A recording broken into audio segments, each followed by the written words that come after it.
አሁን ያለንበት የ21ኛው ክፍለ ዘመን ሰው በሰብእናው በራሱ ምንድነው የሰጥቶ መቀበል ህሊና ያለው ጭንቅላት ነው ያለው። የካፒታሊዝም ዘመን አይደል የምንኖርበት እና ጸልይ ስጸልይ እግዚአብሔር ምን ይሰጠኛል ነው የሚለው።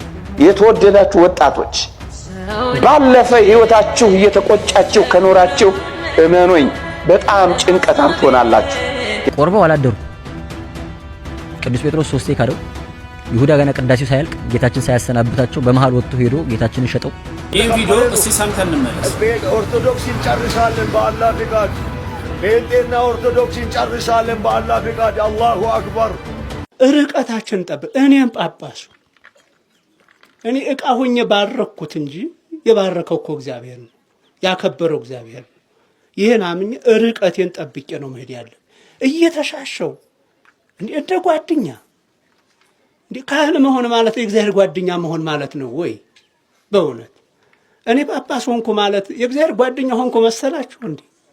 አይደለም እኮ ባሪያ እኮ ነኝ። የምርጫ ጉዳይ ነው እንጂ እኮ ሁሉም እኮ የእግዚአብሔር ባሪያ እኮ ነው። ስለዚህ ይሄን ርቀት ጠብቁ፣ መምህራኑ አስጠብቁ። በእኛና በታቦቱ መካከል ክፍተት ሊኖር ይገባል፣ ጋፕ ሊኖር ይገባል።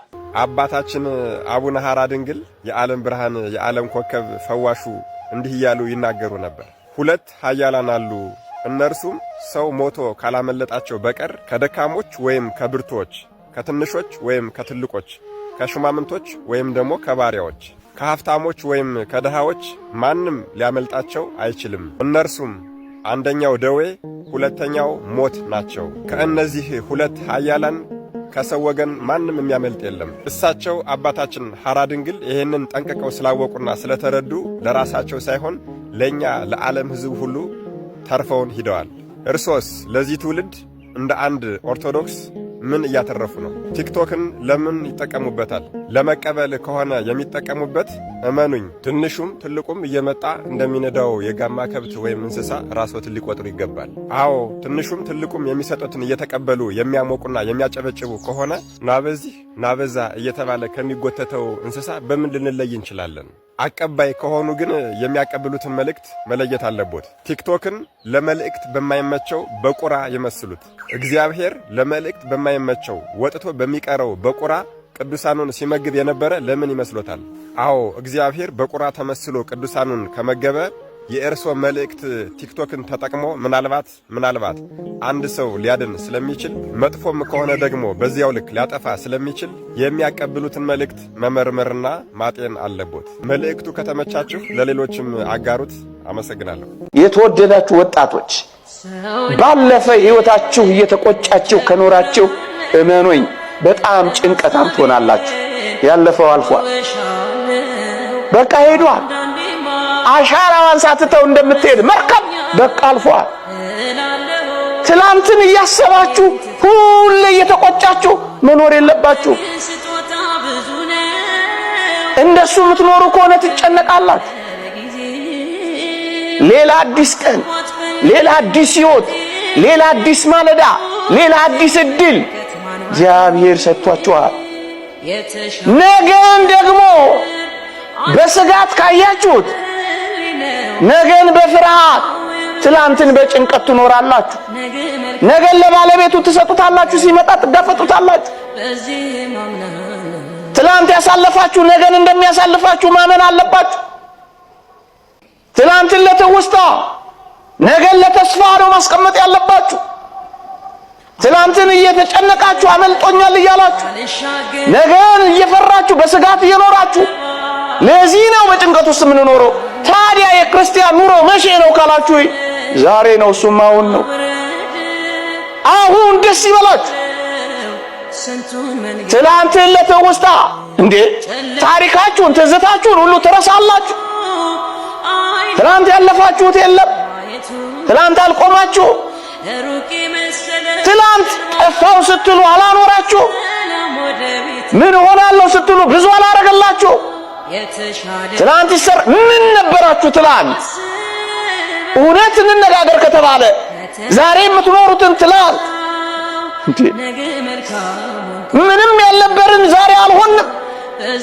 ከትላንት ላይ ታሪካችሁን ትዝታችሁን ትሰርዙትና ዛሬን ታጠፉታላችሁ። የነገን ተስፋ ደግሞ ይሁት ቃሉን የሰጠን እግዚአብሔር የታመነ አይደለም? እኛ ላንታመን፣ እግዚአብሔር እኮ የታመነ ነው። ራሳችንን እንጠረጥረዋለን፣ እግዚአብሔርን ግን እናምነዋለን።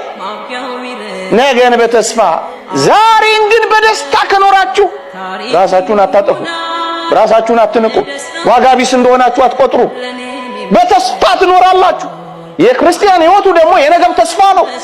ስለዚህ ትላንትን ስታስታውስ እግዚአብሔር ያደረገልህ፣ ዛሬን ስትደሰት የፈጸመልህ ባለው፣ ነገን ደግሞ በተስፋ ስትኖረው ትረጋጋል።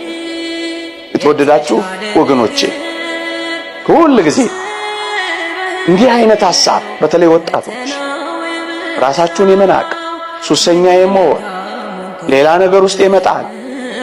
ከዚህ አለፍ ብሎም ደግሞ ራስን አጥፋ ስቀል የሚሉ ስሜቶች ሲሰማችሁ እነዚህን ሐሳቦች ብቻ እንድታስቧቸው። አንደኛ እግዚአብሔር ለኛ ባለው ፍቅር ላይ ጥርጣሬ ገብቷቸዋል ማለት ነው። ሁለተኛ ትኩረቱንና ለኛ ያለውን ጥበቃ ጠፍቶብናል ማለት ነው። እግዚአብሔር እንደሚጠብቀን ተጠራጥረናል ማለት ነው። ሶስተኛ እና እጅግ የሚያሳዝነው ከሞት በኋላ ያለውን ሕይወት ክደነዋል ማለት ነው።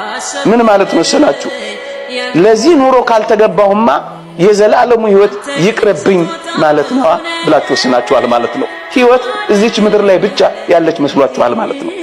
እጅግ የሚያሳዝነው ግን የደረሰብን ችግርና ያለንበት የችግር ስሜት ምንም መፍቻ የሌለው ከእግዚአብሔር በላይ እንደሆነ አድርጋችሁ እየቆጠራችሁት ነው ማለት ነው። ከእግዚአብሔር በላይ የሆነ ችግር ምድር የላት። ለችግራችሁ መፍትሄ ቀን መስጠት ልመዱ ወገኖቼ። ትዕግስተኛ ሁኑ፣ አትቁነጥነጡ። አሁን ያለንበት የ21ኛው ክፍለ ዘመን ሰው በሰብእናው በራሱ ምንድነው የሰጥቶ መቀበል ህሊና ያለው ጭንቅላት ነው ያለው። የካፒታሊዝም ዘመን አይደል የምንኖርበት። እና ስጸልይ እግዚአብሔር ምን ይሰጠኛል ነው የሚለው። ስጾም ምን ይሰጠኛል እንደዚህ ነው የሚለው ማለት ነው። በእግዚአብሔር ማኩረፍ የሚጀምረው ይሄንን አላሳካልኝም፣ ይሄን አላሳካልኝም፣ 5 ገዳም እጄ ጸበል ተጠምቄ ነበር አልዳንኩም፣ እንደዚህ ማልኩ አልዳንኩም፣ እንደዚህ ማልኩ አላርኩም ይብሎ በእግዚአብሔር እንኳን ማኩረፍ ይጀምራል። በሰጥቶ መቀበል መርህ ነው። ሰጥቶ መቀበል መርህ ለንግድ ነው የሚሰራው። ክርስትና ሁሉን ማጣት ነው። ለምን ሲባል ማጣቱ ራሱ ትርፍ ስለሆነ ማለት ነው። ይሄ ማጣት ትርፍ ነው። የምናተርፈው ደግሞ ክርስቶስን ነው። ዘላለም ሕይወትን ስለምንወርስበት ነው። ስለዚህ እግዚአብሔር ቤተሰቦች ታማችሁ ጸበል ተጠምቃችሁ ስላልዳናችሁ እግዚአብሔር ትቷችሁ አይደለም። ስለዳንም ከሰው ለይቶ እግዚአብሔር ስለወደደን አይደለም። እውነት ነው፣ እግዚአብሔር ይፈውሳል። በሐዲስ ኪዳን ግን ፈውስ ዓላማ አይደለም። እስኪ ጥያቄ ልጠይቃችሁ። ጌታ ከተጠመቀ ጀምሮ ስንት ዓመት አስተማረ? 3 ዓመት ከ3 ወር አይደል? እንጀራ ስንት ቀን አበረከተ? 2 ቀን ብቻ። 3 ዓመት ሙሉ ያስተማረ እሱ ለምንድን ነው 2 ቀን ብቻ እንጀራ ያበረከተ? ለምን ይመስላችኋል? ዓላማው ምንድን ነው? አይደለም ነው እንጀራ አይደለም ነው። ክርስቶስን የመከተል ዓላማው እንጀራ አይደለም። ጤናውንም እግረ መንገድ ነበር የሚሰጠው። እግረ መንገድ ነው። ልታገኝም ትችላለህ፣ ልታጣውም ትችላለህ። አሁን ዛሬ የፈውስ ቀን የሚሉት ከኛ ቤተክርስቲያን ውጭ የሆኑ ሰዎች እንዲሁ በመምህር አምላክ ያሰኛል። እንዲሁ በመምህር አምላክ እንዲሁ ይገርም። የፈውስ ቀን ክርስቶስ እኮ እንደዛ አላደረገም። ፈውስን ዓላማ እንዲያደርገው ሰው ማለት ነው። ፈውስ ሰው ጸበል ተጠምቆ አልድን ሲል አንድ ችግር አለብህ፣ የቤት ዛር አለብህ፣ የእንትን ይሉታል። ሰው ጥሮ ግሮ ማግባት ሲያቅተው ይገርግር ኑሮብህ ነው ይሉታል። እንዲሁ ግርም ነው የሚያደርገው እኮ። ለምንድን ነው እንደዚህ የሚሉት ማለት ነው? በቃ ሁልጊዜ እንዲህ ቅዱስ ጳውሎስ ምን አለ? ክርስቶስን ለዚች ምድራዊት ሕይወት ብቻ የምንሻው ከሆነ ከሰው የባስን ምስኪኖች እኛ ነን አለ። ከሰው የባስን ምስኪኖች። ክርስቶስን ለዚህ ዓለም ነገር ከሆነ ተስፋ የምናደርገው ከሰው የባስን ምስኪኖች። አንደኛ ቆሮንቶስ ምዕራፍ 15 ቁጥር 20 የመጨረሻ ድሃ ማለት ክርስቶስን ለምድራዊ ፍላጎቱ የሚጠብቀው ሰው ነው። ክርስትና ግን ከዚህ ውጭ ከዚህ በላይ ነው። ዓይንን ከፍ የማድረግ ነው።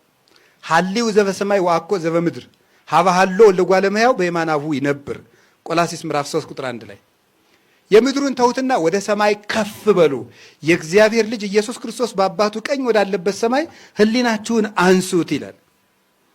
ሰው እኮ ከእንስሳት ተለይቶ የዳርዊንን ነገር እንተውና ሰው ከእንስሳት ተለይቶ ቀና ብሎ የተፈጠረበት ምክንያት ለምን ይመስላችኋል?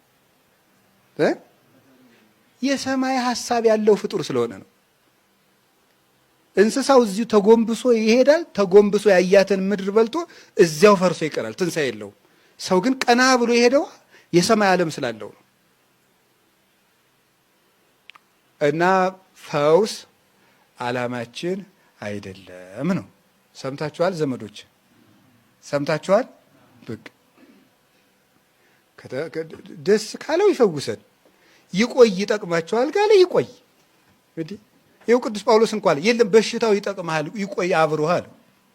አሁን ጳውሎስ ጋር ይኑርበት ነው ሊል ነው እንዴ? አዳምና ሔዋን ልጅ እኮ ደፋር ነው ይላል።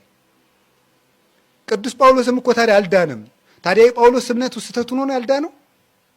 መናፍቃኑም እንዲህ ይላሉ፣ ኦርቶዶክስ የማትፈውሳችሁ እኮ እምነቷ ስህተት ስለሆነች ነው። ታዲያ ቅዱስ ጳውሎስ ተሳስቶ ነው ያልዳነው ያልተፈወሰው? አይደለም።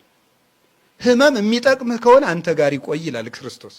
ጊዜው ገና ከሆነም እስከ ጊዜው ድረስ ያቆየዋል። ለምን? ህመም ትዕግስትን ያስተምራል፣ ያነጻል። ቤተክርስቲያናችን ታሪክ አንጢላሪዎስ ተብሎ የሚጠራ ሰው በዚህ በጎ ስራ ይታወቃል። በራእይ የተመለከተው በህልሙ የተመለከተው አንድ ነገር ነበረ። ለአንድ ነዳይ ድንጋይ ዳቦ እንዲበላ ይወረውርለታል። የደረቀ ዳቦ ተጸይፎ ነዳዩን የመመጽወት ያህል ሳይሆን ፍጹም የደረቀ ዳቦ ይወረውርለታል እስኪደማ እስኪፈነክተው ድረስ። በህልሙ ግን መላእክተ ጽልመት መጥተው አስጨንቀው ነፍሱን ወደ ሲኦል ሲወስዷት፣ በዚህን ሰዓት ያ የደሃው የተመጸወተው ሰው ነፍስ ይህ እኮ የአንጢላሪዎስ ነፍስ መኮነን አይገባውም፣ ለእኔ የደረቀ ዳቦም ቢሆን መጽውቶኛል ብሎ ሲመሰክርለትና ወደ ገነት ሲመለስ ያያል በህልሙ። ከዚህ በኋላ ሳልፈቅድ እንኳ ወርውሬ የመጸወትኩት ምጽዋት እንዲህ ዋጋ የሚያሰጠኝ ነፍሴን ከሞት የሚያድናት ከሆነ አስቤ ፈልጌ በመጸውትማ ምን ያህል ዋጋ አገኝ ይሆን ብሎ ተጸጽቶ እድሜውን ሙሉ ሲመጸውት ኖራል።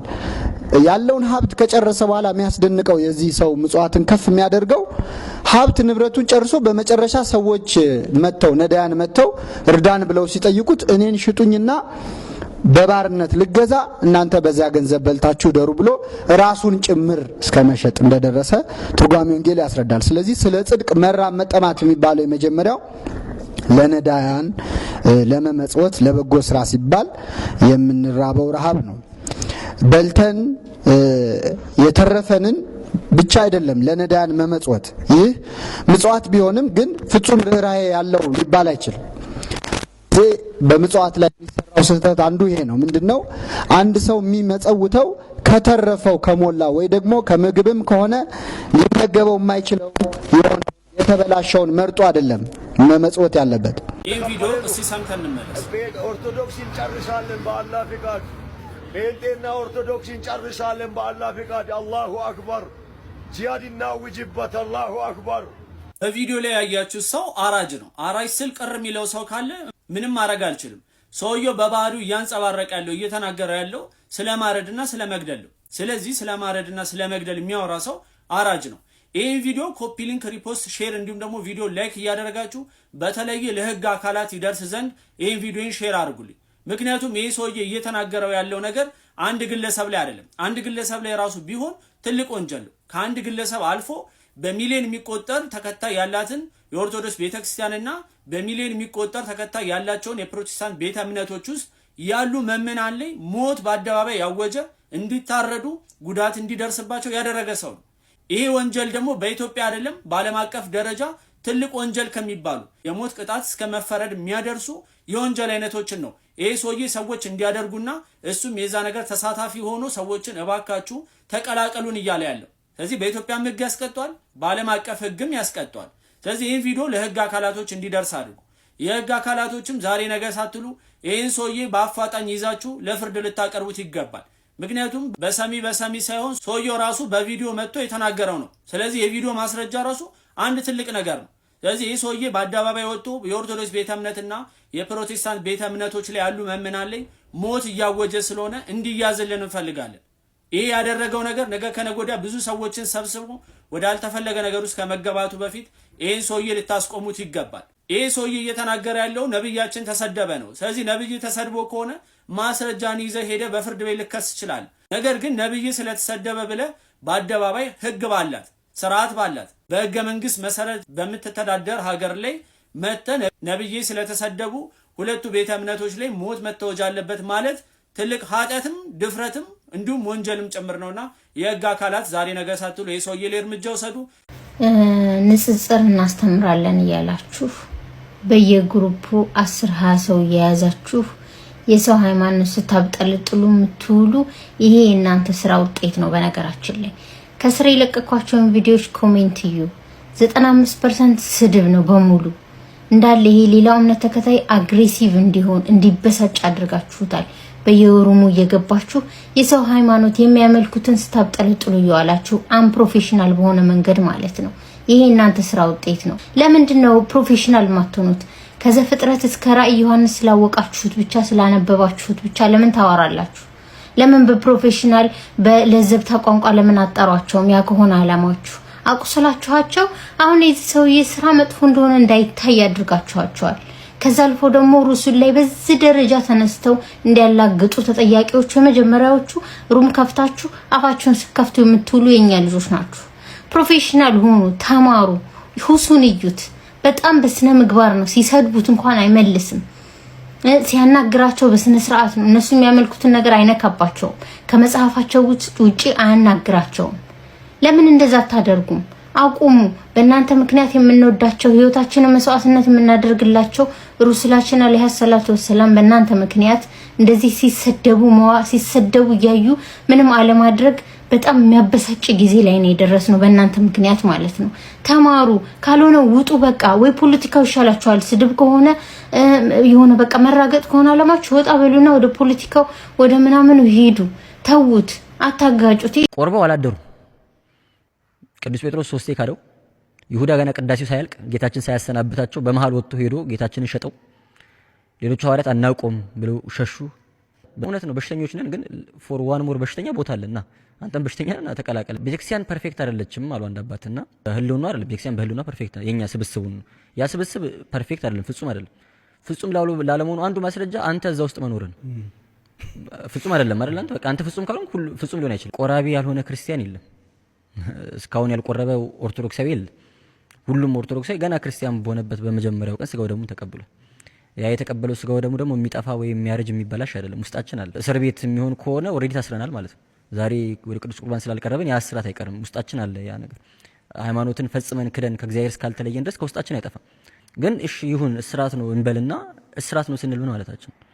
ኃጢአት ለመስራት ነፃነት አይሰጥም ማለት እኮ። ሌላ እኮ ምን የሚለይ ትርጉም? ታስራል ስትባል ኃጢአት እንደ ልብ መስራት አትችልም ነው እያልክ ያለው። ቅዱስ ቁርባን እውነት ነው ከኃጢአት ይከለክላል። ለኃጢአት እስራት ነው።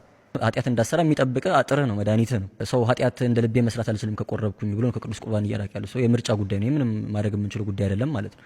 ከተማ ላይ ከሚኖር አንድ ወጣት ገዳም ውስጥ የሚኖርን አባት ምግባር አትጠብቅ።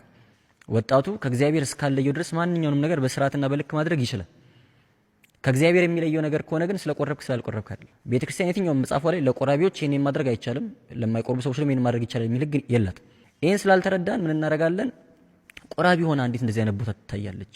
እሱ ቆራቢ ሆኖ እንዴት እንደዚህ ያደርጋል ምናምን ብለን ሰዎቹ መቆረባቸው ሳይንስ ጭራሽ እኛን ፈርድባቸዋለን። በመቆረባቸው የሆነ የተለየ ሪስፖንሲቢሊቲ ኃላፊነት ያለባቸው እስኪመስል ድረስ በእነሱ ላይ መፍረድ፣ በእነሱ ላይ ጣት መጠቆም እና ሰው እንዲፈራ ሰው አጠገቡ አጥቢያ ቤተክርስቲያን እያለ ቆራቢ መሆኑ እንዳይታወቅ ገዳም ሄዶ ይቆርባል። ሩቅ መንገድ ተጉዞ ማለት ነው።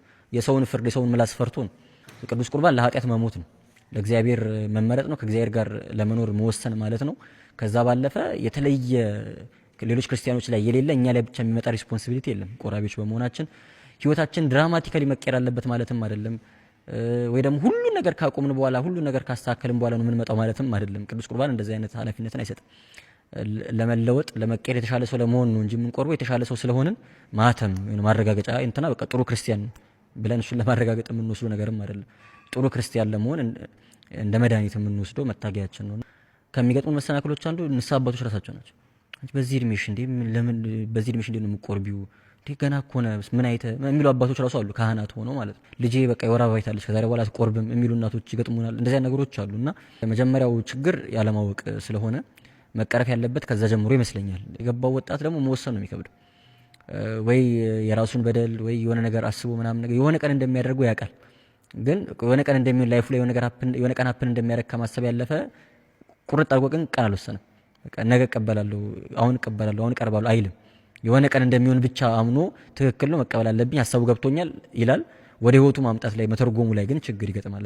የመዳን ቀን አሁን ነው፣ በቃ ዛሬ ነው፣ ዛሬ ላይ ነው የምንሰራው። ይሄ በጣም ሁሌ ሊያነቃን የሚገባ ጥሪ ነው። 2000 ዓመት ሙሉ የተሰበከ አንድ ስብከት አለ። መንግስተ ሰማያት ቀርባለችና ንስሐ ግቡ የሚል ስም ግን መንግስተ ሰማያት አልመጣችም እነ ዮሐንስ ተሳስተው ነው የሚል ጥያቄ ጠይቁ ሰዎች አሉ። ዮሐንስ መጥምቅ ሰበከ፣ ከዛ ጌታችን ሰበከ፣ ሐዋርያቱም መምህራን ሰበኩት ሁሉም አይደለ? ግን እስካሁን አልመጣችም መንግስተ ሰማያት እና እንዴት ነው እስተት ነው ወይ ቀኑን ተሳስተው ነው ወይ የሚል ጥያቄ ይመጣል። አባቶቻችን መንግስተ ሰማያት ቀርባለች ማለት የሞታችሁ ቀን ቀርቧል ማለት ነው ብሎ ነው የተረጎሙት። ምክንያቱም ያንተ መንግስተ ሰማያት ዛሬ ነው። ዛሬ በህይወት እያለ ካልሰራ ከሞትክ በኋላ ወደ መንግስተ ሰማያት የሚያገባን ስራ ልትሰራችል። ዛሬ ላይ ካልሰራ በቃ ነገ ላይ መንግስተ ሰማያት አለኝ የሚል ተስፋ የለህም ማለት። መንግስተ ሰማያት ቀርባለችና ንስሐ ግባ ማለት የሞት ቀን ቀርቧል ንስሐ ግባ ማለት ነው። 2000 ዓመት ሲሰበክ የነበረው የምትሞትበት ቀን ቀርቧል ንስሐ ግባ ወደ እግዚአብሔር ቅረብ ነው እንጂ አክቹሊ የጌታ መምጫው ቀርቧል ማለት ብቻ አይደለም። የጌታ መምጫ ቀርቧልም ነው እውነት ነው፣ ግን እሱ ብቻ አይደለም ትርጉም። የጌታ መምጫ ቀርቧል ሲባል ራሱ ለኔ ጌታ የሚመጣበት ቀን ማለት ብቻ አይደለም፣ እኔ ወደ ጌታ የሚሄድበት ቀንም ጭምር ነው። ወጣትነት ጋራንቲ አይደለም። የወጣቱ ሞት አይበልጥም። ኢትዮጵያ ውስጥ ቁርባን ይፈርሳል የሚል ጥያቄ ጠይቃሉ። ቁርባን የሚፈርስ ነገር አይደለም። ቁርባኔን አፈረስኩ ኃጢአት ሰርቼ እንደዛ አይደለም። ቁርባን ከሚደገሙ ሚስጥራት መካከል የተደረገበት ምክንያትም ይሄ ነው። ደግመን መቀበል ስላልብን ደካሞች ስለሆነ ኃጢአት ስለምንሰራ ማለት ነው። የግድ የሚያስፈልገን ነገር ነው። መድኃኒታችን ነው። በቃ ያለሱ መኖር አንችልም። ስለ መዳን ባስብን ቁጥር የግድ ቅዱስ ቁርባንን ማሰብ አለብን። ንስሐ ገብተን ካልቆረብን ንስሐችን ፍጻሜን አላገኝም። በቃ ንስሐ በጣም የመግባት ልምድ ያላቸው ቅዱስ ቁርባንን ግን የማይደፍሩ ሰዎች አሉ። ለኔ አይገባኝም የሚሉ ሰዎች አሉ። ከቆረብኩ በኋላ ኃጢአት መስራት አይቀርም የሚሉ ሰዎች አሉ። ይሄ ሲባል ምን እንደማስብ ታውቃለህ? ጌታችን ቁረቡ ሲል ከቆረብን በኋላ ኃጢአት እንደምንሰራ አያውቅም። ስጋዬን ብሉ ደሜን ጠጡ አለበለዚያ ሕይወት የላችሁም ሲለን ከበላን ከጠጣን በኋላ እንደምንበድል አያውቅም ማለት ነው። ከቆረብን በኋላ እንደምንበድልም ያውቃል ማለት ነው። የሚገርም የመጀመሪያዎቹ ቆራቢዎች ቅዱሳን ሐዋርያት ናቸው። ቆርበው አላደሩ። ቅዱስ ጴጥሮስ 3 ካደው። ይሁዳ ገና ቅዳሴው ሳያልቅ ጌታችን ሳያሰናብታቸው በመሃል ወጥቶ ሄዶ ጌታችንን ሸጠው። ሌሎቹ ሐዋርያት አናውቆም ብለው ሸሹ፣ ጠፉ። ገና ቆርበው እንደወጡ ጌታችን ሲያቆርባቸው እንደዚህ እንደሚያደርጉ ያውቃል። እየነገራቸው ነው። ትከዱኛላችሁ፣ ዶሮ ሳይጮህ ትከደኛለህ፣ ትሸጡኛላችሁ፣ ከእናንተ መካከል አንዱ አሳልፎ ይሰጠኛል። ከቆረቡ በኋላ ያን እንደሚሰሩ ያውቃል። ግን ቅድም እንዳሉ ለብርቶች የሚሰጥ ሽልማት ደግሞ አይደለም ቅዱስ ቁርባን፣ ለደካሞች የሚሰጥ ማበረታቻ መድኃኒት። ከቆረብን በኋላ እንደምንበድል ያውቃል እግዚአብሔር አምላክ። እኛ የአቅማችንን ያክል ላለመበደል ላለመውደቅ እንታገላለን፣ እንጥራለን። ከዛ በኋላ እንወድቃለን። ጌታችን መውደቃችንን ብቻ ሳይሆን ላለመውደቅ ደግሞ የታገልነውን ትግል ይመለከታል። ለሁሉ በትርፉ መጠን ዋጋ ሰጠዋለሁ አላለም ጌታችን። በድካሙ ልክ ነው ያለው። በድካማችሁ ልክ በልፋታችሁ ልክ ዋጋችሁን ሰጣችሁ ዘንድ ዋጋዬ ከኔ ጋር አለ፣ በስራችሁ ልክ ሰጣችኋለሁ አለ እንጂ በውጤታችሁ ልክ አላለም። ስለወደቅን ብቻ አይ በቃ የእናንተ ነገር አበቃለት አንባልም። ላለመውደቅ ምን ያክል ታገላችኋል ነው ጌታችን ጥሪውና ከኛ ሳይሆን ከጠላት ዲያብሎስ የሚመጡ ሐሳቦች አሉ። በቃ አንተ እኮ መበደል አይቀርም፣ ጸባይህን እያወቅከው ነገ መልሰህ ትበድላለህ፣ አንተ ማን ስለሆንክ ነው ወደ ቅዱስ ቁርባን የምትቀርበው ምናምን። ሌላኛው በጣም መስተካከል ያለበት ነገር ለቅዱስ ቁርባን የተገባ መሆን የሚችል ማንም ሰው የለም። ማንም ሰው በቃ ዛሬ ተገብቶኛል ልቁረብ የሚል ሐሳብ ሲሰማ መቁረብ የለብን።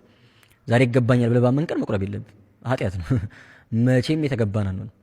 ለመጀመሪያ ጊዜ ጌታን ወደ ራሱ የተቀበለችው እመቤታችን ናት አይደል? እናቱ ሆና በማህፀኗ ያሳደረችው እሷ ናት፣ በውስጧ ያሳደረችውና እሱን ስትቀበሉ የነበራት ንጽህና እኛ የለንም። አሁን እሱን ለመቀበል የሚያበቃ ንጽህና የለንም በጭራሽ ማለት ነው። መቼም የተገባን ነው። እኔ አይገባኝም ቅዱስ ቁርባን ብሎ መተው ትትና አይደለም፣ ትዕቢት። ትትና እኔ አይገባኝም ስለዚህ ጌታው አንተ ይቅር በለኝ እያሉ መቅረብ ነው እንጂ አይገባኝም ብሎ መሸሽ አይደለም። ሰው ድግስ ጠርቶ እንዴት ይሸሻል? ለልጅ ምርቃት ወይ ለሰርግ ደግሰ ሁሉም ሰው ነጭ ለብሶ አምሮበት መጥቶ በጣም ያለህን ሀብትን አሟጠ ተበድረ አርደ ምናምን አስቀምጠ መጥቶ ዘምሮ እልል ብሎ እግዚአብሔር ስጦታ ሰጥቶ ምናምን ነገር ስጦታ መጥቶ ብሳ ብሉልኝ ሲባል በእውነት እኔ አይገባኝም ያንተን ድግስ መብላት እኔ ለአንተ ሞንሱ አይደለሁም ይቅር በለኝ እያለ ወጥቶ ቢሄድ ወይ ምን አይነት ትውታን ናቸው? እንደ እግዚአብሔር ይስጣቸው አትልም። በሬ አይደለም ያረደው፣ አንድያ ልጁን ብቸኛ ልጁን ያረደ። ነጭ ለብሰን ጥላ ለብሰን አምሮብን መባ ይዘን ጧፍ ዘቢብ ይዘን መተን አስቀድሰን አመስግነ ነው እልል ብለን ዘምረን ብሉልኝ ሲል አይ እኔ በእውነት አይገባኝም ስንል ወይ ሲወዱኝ አይልም። ኑና እንዋቀስ ነው የሚለው አንደኛ ኢሳይያስ ምዕራፍ 1:18 ላይ ኑና እንዋቀስ ያጠፋው እንዋቀስ ሉቃሳችሁ እኮ እንዋቀስ ያጠፋውት ካለ ንገሩኝ ማለት ግግር እኮ ጭራሽ ፈጥረናል። ለምሳሌ የሆነ ሽማግሌ አጉል ቦታ ቢታይ ይሄ ሰውዬ በመቁረቢያ እድሜው ትላለህ። ምክንያቱም በቃ ለአንተ የመቁረቢያ እድሜ ሽምግልና ነው። ህዝቡ ውስጥ የመቁረቢያ እድሜ የሚለው ሽምግልና እንደሆነ እያስረዳ ነው። እኔ ጻድቃንን ልጠራችሁ አይደለም የመጣሁት ይልቁንም ኃጥአንን ወደ ንስሐ ልጠራችሁ ነው የመጣሁት ነው ያለው ጌታችን። በቃ ያ ቦታ ለኛ ለኃጢአተኞቹ የምንድንበት የምንታረምበት ወደ እግዚአብሔር የምንቀርብበት የምንታከምበት ቦታ እንዲሆን የመጣ ቦታ ነው። ከየትኛውም አይነት ውድቀት ውስጥ ብንመጣ ሊምረን ቃል ገብቶልናል። አይምረኝም የማለት መብት የለህም። አይምረኝም ማለት እግዚአብሔርን መጠራጠር፣ እግዚአብሔርን ዋሽተሃል እንደማለት እኮ ነው። ራስን እንኳን ለመቃወም ይቅር ለማለት የማንችልበት ደረጃ ደርሰናል። ግን እግዚአብሔርን በእኛ ልክ አንለካው። እኛ ይቅር ማለት የማንችላቸው ነገሮች እግዚአብሔር አምላክ ይቅር ማለት ይችላል። የእግዚአብሔርን ምሕረት አባቶቻችን በባህር ይመስሉታል። ውቅያኖስ ላይ አንተ በመርከብ ብትሄድ እጅን አንዳች ነገር ቢቆርጥህና ደም ጠብ ቢል ኢሚዲየትሊ ውቅያኖሱ ደም በደም አይሆንም፣ ቀይ አይሆንም ማለት ሺህ ጊዜ ጠብ ማለት ቀርቶ ደም ቢንቆረቆር አታቀለው፣ በባልዲ ብደፋበት አታቀለው። በቃ ምንም ያክል ያንተ ኃጢአት ቢበዛ ከእግዚአብሔር ምሕረት ሊበልጥ አይችልም። መጥራቱ አይቀርም። በቃ ከእግዚአብሔር ምሕረት ሊበልጥ አይችልም። እግዚአብሔር ምሕረት የባህሪ አለው ምናምን ነገር ምናምን ብለህ ዘራፍ እንደምትለው ለሃይማኖቴ ልሞት እኮ እኔም አንገቴ ላይ ክር አድርጌያለሁ። አኔ ለአባ ፈን ነው ዳበሬ አባ። ስለዚህ ማለት ነው ተነስተ የፈለግከውን ነገር አይደለም የምትለው። የሌሎቹን ሙስሊሞች አቆዩዋቸው፣ አቆዩ የሌላውን ሙስሊም። ስለዚህ አንተ በገዛ ክልሌ በገዛ ማንነቴ በገዛ ባለሁበት ቦታ ላይ ኦሮሞ የሚባል ክርስቲያን የለም፣ ክርስቲያን የሚባል ኦሮሞ የለም ብለህ ስትናገር ማለት ነው መጥቶ ለምንድን ነው እንደዚህ ያለው ብሎ የጠየቀ ሰው የለም። ችግር የለም አይጠይቁ። አብረን ያደግናቸው ሙስሊሞች ይሄ ማለት ነው አላማቸው ነው ወይ? አብረን የምንኖራቸው ሙስሊሞች ይሄ አላማቸው። ምክንያቱም መሬት ላይ ያሉትን ሙስሊሞች እናውቃቸዋለን እኮ ስናድግ ያደግንበትን መንገድ እናውቃለን። ዛሬ ኬት ተንጠልጥለ መተ ነው በእርግጥ እናውቃለን። ኦሮሞ ውስጥ ብዙ ተለጣፊ ማለት ነው ኦሮሞ ያልሆነ ሚሊየንስ አለ። ተለጣፊ ቋንቋ የለመደ ኦሮሞን ስሙን ያስጠፋ ማዕት አለ። ይሄን በደንብ አድርገን ነው የምናውቀው። በደንብ አድርገን ማለት ነው። ለራሳችሁ አንድነት ጊዜ ለራሳችሁ አጀንዳ ጊዜ ኦሮሞን የምትፈልጉ አላችሁ። ከዛ ውጪ ግን ማለት ነው መተህ አይ ኦርቶዶክስ የአማራ ነው እያልክ አውርተህልኝ ስታበቃ አይ ታዲያ አንተም እኮ እስልምና ያከሌ ነው ስለ ማለት ነው ለምን ተባልኩ ብለህ ዘራፍ ልትል አትችልም። መጀመሪያ አፈን መሰብሰብ አለብን። ከዛስ አይ ደግሞ እንንተ ማለት ምን አይነት ሐሳብ ጭንቅላታችሁ ውስጥ ያለው ሐሳቤ ማለት ነው ምን አይነት ሐሳቤ ቢሆን እንደ ለኛ ማንነት ሰጪ እናንተ፣ ለኛ እምነት ሰጪ እናንተ፣ ለኛ የሆነ ነገር ሰጪ እናንተ ማን ያረጋችሁ?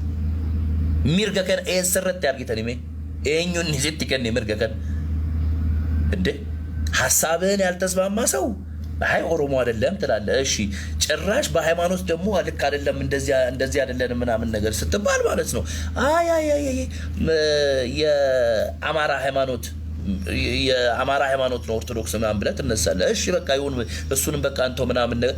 አሁን ደግሞ ማለት ነው ኦሮሞ የሚባል ኦርቶዶክስ የለም፣ ኦሮሞ የሚባል ክርስቲያን የለም፣ ምንም ክርስቲያን የሚባል ማለት ነው የለም። ይሄንን መናገር ጀምራችኋል። ይሄንን የምትናገሩት ደግሞ ማለት ነው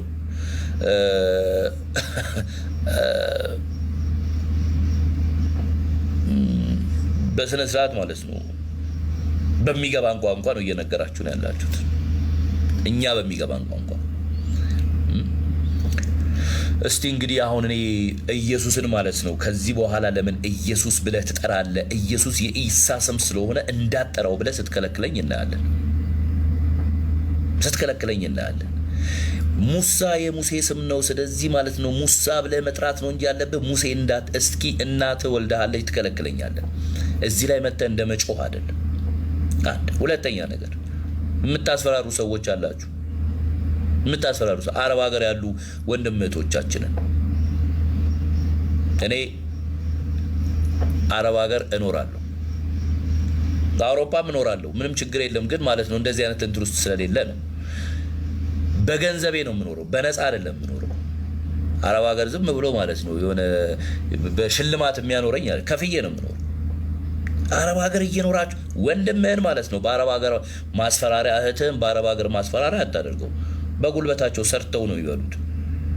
እዛ እየኖርሽ ምናምን አረብ ሀገር በሙሉ ማለት ነው ሙስሊሞች ናቸው ብላችሁ አታስቡ። እንደዚህ አይነት እነዛ አረቦቹ እንኳን እንደዚህ አያስቡም እናንተ እንደምታስቡት።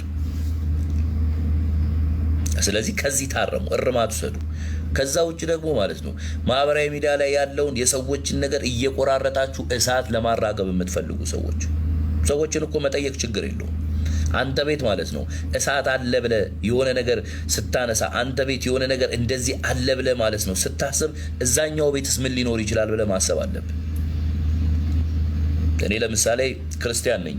መጽሐፍ ቅዱስ ሲያስተምር ግራህን ሲመታ ቀኝህን ስጥ ይላል የሚባል ነገር አለ አይደለ? እኔ ቀኝህን ስትመታኝ ግራህን አልሰጥም። ቀኝህን ስመታኝ ማለት ነው አይነን ነው ማጠፋለህ፣ አልሰጥም።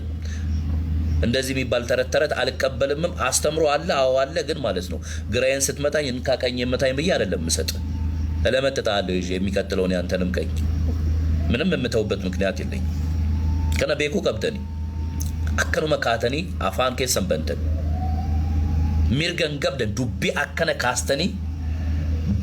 አከነ ካስተኒ ክርስቲያና ጀደሜ ኦሮሞን ሂንጅሩ ኦሶ ጀደሙ ጋፊ ከነ ጋፈቹ ቀብድ ማል በአጀንዳ ኢሳኒ ማይድኒ በቃ አገሪቷ ላይ ሰላም አገሪቷ ላይ ማለት ነው የማይፈልጉ ጥቂት የተሰበሰቡ ሰዎች እንደዚህ አይነት ሐሳብ ያነሳሉ። እና አገሪቷ ያንተ እናቴ ሰጠች የብቻ ሀገር ነች። ብቻህን የተሸለምካት ነች። ማን ነው ብቻህን የሸለመ?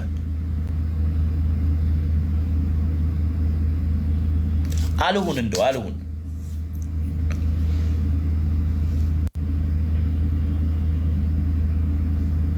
እንደው አይሁን፣ ሁሉም ነገር ይቅር። ይሄ መሬት ላይ ያለው ማለት ነው መሬት ላይ ያለው ሙስሊም ማህበረሰብ ይሄንን ማለት ነው አዎ ምናምን ነገር ብሎ የሚቀበል ይመስላል። እኔ እነዚህኞቹ አሁን በተለይ ኦሮሚያ ላይ ክርስቲያን የለም ብለው የሚናገሩት ሰዎች አጀንዳቸው ምን እንደሆነ ማለት ነው ግን ደግሞ ማለት ነው የሚፈልጉት ነገር አጀንዳቸው ያመጡት አጀንዳ ለምን አሁን ላይ እንደዛ ያን ነገር ይዘው መጡ? ዛሬ አይደለም። ምክንያቱም የኦርቶዶክስ የአማራ እምነት ነው እያሉ ማለት ነው ለኦርቶዶክስ ጊዜ ሃይማኖትን በአማራ ስም ኦርቶዶክስ የአማራ እምነት ነው። ኦርቶዶክስ ማለት ነው ኦርቶዶክሲን ከአማራ ይትየለኒ ወነወነ እንደዛ አድርገው ያጠቃቁታል። ለእስልምናው ጊዜ ማለት ነው በመላው ዓለም ያለ ሙስሊም አንድ ነው በሃይማኖታችን ማንም ከማንም አይለይም። የነሱን ሲያጠነክሩ ማለት ነው ምንም ነገር እንዲገባባቸው አይፈልጉም። እኔ ያንን አደንቅላቸዋለሁ ለሙስሊሞቹ። እኛ ጋም ስትመጣ በክርስትና ሁሉም አንድ ነው። ሞኝ እንዳትሆን የአማራ ኦርቶዶክስ እዚህ ፖለቲከኞች ምናምን የሆነ ነገር የሚሰሩት ምናምን ነገር እዚህ አሉ ራሳቸውን ፖለቲከኛ አድርገው የቀረቡ እዚህ ቲክቶክ መንደር ላይና እንደዛ እንትን የሚሉ አሉ። እንትን አይደለም፣ በፍጹም አይደለም፣ ተቀባይነት የለውም። ምክንያቱም እኛ እንትን ያለበት አይደለም፣ ያደግንበትም ስርዓት አይደለም። ልቀበል አልችልም፣ ልሰማ አልችልም። የምሰማበትም ምክንያት የለኝም። ልሰማ የምችለው አንድ ነገር ነው። ተከባብረን እንኖራለን። አለቀ። ተከባብረን እንኖራለን። እኔ አይመለከተኝም ስለ እስልምና አስተምሮት ምን ይላል ምናምን ነገር እዛ እኔ እሱን ሳጠና ማለት ነው ስደክም አልውልም። እኔ ማቀው ማለት ነው እኔ ኦርቶዶክስ ነኝ። ስለዚህ በእኔ ኦርቶዶክስና በእኔ ኦሮሞነት ላይ ጥያቄ ይዞ መጥቶ ኦሮሞ የሚባል ኦርቶዶክስ የለም፣ ኦሮሞ የሚባል ክርስቲያን የለም ካለው ሰውዬ ጋር በደንብ ማለት ነው